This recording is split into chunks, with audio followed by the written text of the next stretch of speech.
Hi ಸ್ನೇಹಿತರೆ, ಎಲ್ಲರಿಗೂ ನಮಸ್ಕಾರ.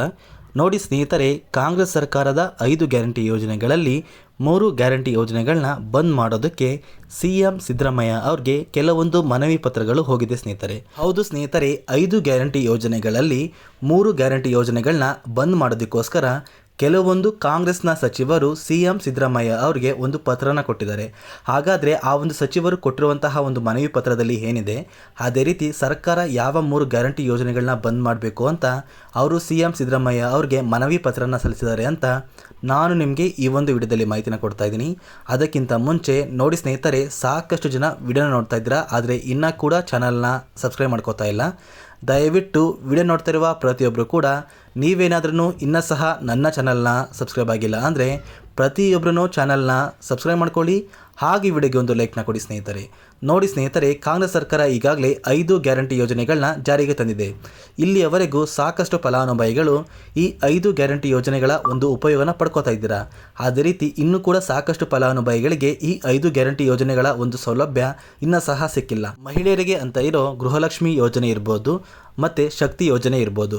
ಈ 2 ಯೋಜನೆಯಲ್ಲಿ ಸಾಕಷ್ಟು ಮಹಿಳೆಯರು ಪ್ರತಿ ತಿಂಗಳು ಕೂಡ ನಿಮ್ಮ ಬ್ಯಾಂಕ್ ಖಾತೆಗೆ ಗೃಹಲಕ್ಷ್ಮಿ ಯೋಜನೆಯ 2,000 ಹಣ ಬಂದಿದೆ.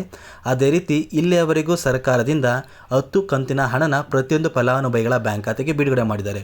ಅದೇ ರೀತಿ ಶಕ್ತಿ ಯೋಜನೆಯಲ್ಲಿ ಉಚಿತ ಪ್ರಯಾಣನ ಪ್ರತಿಯೊಂದು ಮಹಿಳೆಯರು ಕೂಡ ಪಡ್ಕೋತಾ ಇದ್ದೀರಾ. ನೋಡಿ ಸ್ನೇಹಿತರೆ, ಸಾಕಷ್ಟು ಸಚಿವರು ಇವಾಗ ಹೇಳ್ತಾ ಇರುವಂತಹ ಒಂದು ವಿಷಯದ ಪ್ರಕಾರ ಕಾಂಗ್ರೆಸ್ ಸರ್ಕಾರ ಲೋಕಸಭಾ ಚುನಾವಣೆಯಲ್ಲಿ ಸೋತ ನಂತರ ಸಾಕಷ್ಟು ಸಚಿವರಿಗೆ ಕೆಲವೊಂದು ಗೊಂದಲಗಳು ಸೃಷ್ಟಿಯಾಗಿದೆ. ಜನರಿಗೆ ಉಪಯೋಗವಾಗುವಂತಹ ಗ್ಯಾರಂಟಿ ಯೋಜನೆಗಳನ್ನ ಜಾರಿಗೆ ತಂದರೂ ಕೂಡ ಕಾಂಗ್ರೆಸ್ ಸರ್ಕಾರಕ್ಕೆ ಲೋಕಸಭಾ ಚುನಾವಣೆಯಲ್ಲಿ ಗೆಲುವು ಸಿಕ್ಕಿಲ್ಲ.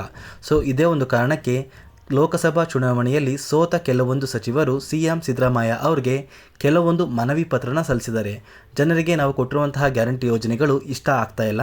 ಅದೇ ಒಂದು ಕಾರಣಕ್ಕೆ ಈ ಗ್ಯಾರಂಟಿ ಯೋಜನೆಗಳಲ್ಲಿ 3 ಗ್ಯಾರಂಟಿ ಯೋಜನೆಗಳಾದ ಗೃಹಲಕ್ಷ್ಮಿ ಯೋಜನೆ ಮತ್ತು ಗೃಹಜ್ಯೋತಿ ಯೋಜನೆ, ಅದೇ ರೀತಿ ಶಕ್ತಿ ಯೋಜನೆ, ಈ 3 ಗ್ಯಾರಂಟಿ ಯೋಜನೆಗಳನ್ನ ಸ್ಟಾಪ್ ಮಾಡೋದಕ್ಕೆ ಕೆಲವೊಂದು ಸಚಿವರು CM ಸಿದ್ದರಾಮಯ್ಯ ಅವ್ರಿಗೆ ಒಂದು ಮನವಿ ಪತ್ರನ ಸಲ್ಲಿಸಿದ್ದಾರೆ. ಆದರೆ ಸರ್ಕಾರದಿಂದ ಯಾವುದೇ ರೀತಿಯ ಒಂದು ಪ್ರತಿಕ್ರಿಯೆ ಸಿಕ್ಕಿಲ್ಲ ಸ್ನೇಹಿತರೆ. ಅಂದರೆ ಸರ್ಕಾರ ಯಾವುದೇ ಕಾರಣಕ್ಕೂ 5 ಗ್ಯಾರಂಟಿ ಯೋಜನೆಗಳನ್ನ ಸ್ಟಾಪ್ ಮಾಡೋದಿಲ್ಲ. ಬದಲಿಗೆ ಈ ಗ್ಯಾರಂಟಿ ಯೋಜನೆಗಳಿಗೆ ಕೆಲವೊಂದು ನಿಯಮಗಳನ್ನ ಮಾತ್ರ ಸರ್ಕಾರ ಹಾಕ್ತಾರೆ ಅಷ್ಟೇ. ಅಂದರೆ ಗೃಹಲಕ್ಷ್ಮಿ ಯೋಜನೆ ಇರ್ಬೋದು, ಶಕ್ತಿ ಯೋಜನೆ ಇರ್ಬೋದು ಮತ್ತು ಗೃಹಜ್ಯೋತಿ ಯೋಜನೆ ಇರ್ಬೋದು. ಈ 3 ಯೋಜನೆಗಳಿಗೆ ಕೆಲವೊಂದು ಹೊಸ ನಿಯಮಗಳು ಜಾರಿಗೆ ಬರುವಂತಹ ಸಾಧ್ಯತೆ ಇದೆ. ಮತ್ತು ಸ್ನೇಹಿತರೆ, ಸರ್ಕಾರದಿಂದ ಬಂದಿರುವಂತಹ ಮತ್ತೊಂದು ಮಾಹಿತಿ ಏನು ಅಂದರೆ, ಈಗಾಗಲೇ ಗೃಹಲಕ್ಷ್ಮಿ ಯೋಜನೆಯ 10 ಕಂತಿನ ಹಣ ಪ್ರತಿಯೊಂದು ಫಲಾನುಭವಿಗಳ ಬ್ಯಾಂಕ್ ಖಾತೆಗೆ ಬಿಡುಗಡೆಯಾಗಿದೆ. ಸರ್ಕಾರದಿಂದ ಇನ್ನೇನು ಇದೇ ತಿಂಗಳು 11ನೇ ಕಂತಿನ ಹಣನ ಪ್ರತಿಯೊಂದು ಫಲಾನುಭವಿಗಳ ಬ್ಯಾಂಕ್ ಖಾತೆಗೆ ಬಿಡುಗಡೆ ಮಾಡಬೇಕು. ಇದೀಗ ಬಂದಿರುವಂತಹ ಒಂದು ಮಾಹಿತಿಯ ಪ್ರಕಾರ ಜೂನ್ 18ರ ನಂತರ ಪ್ರತಿಯೊಂದು ಫಲಾನುಭವಿಗಳ ಬ್ಯಾಂಕ್ ಖಾತೆಗೆ ಸರ್ಕಾರದಿಂದ ಗೃಹಲಕ್ಷ್ಮಿ ಯೋಜನೆಯ 11ನೇ ಕಂತಿನ ಹಣ ಪ್ರತಿಯೊಂದು ಫಲಾನುಭವಿಗಳ ಬ್ಯಾಂಕ್ ಖಾತೆಗೆ ಬರ್ತಾ ಇದೆ. ನೋಡಿ ಸ್ನೇಹಿತರೆ, ಕರ್ನಾಟಕದ 28 ಜಿಲ್ಲೆಗಳ ಫಲಾನುಭವಿಗಳ ಬ್ಯಾಂಕ್ ಖಾತೆಗೆ ಹಣ ಬರ್ತಾ ಇದೆ. ಆ ಒಂದು ಜಿಲ್ಲೆಗಳ ಹೆಸರು ಯಾವುದು ಅಂತ ತಿಳ್ಕೊಳ್ಳೋಣ ಬನ್ನಿ ಸ್ನೇಹಿತರೆ.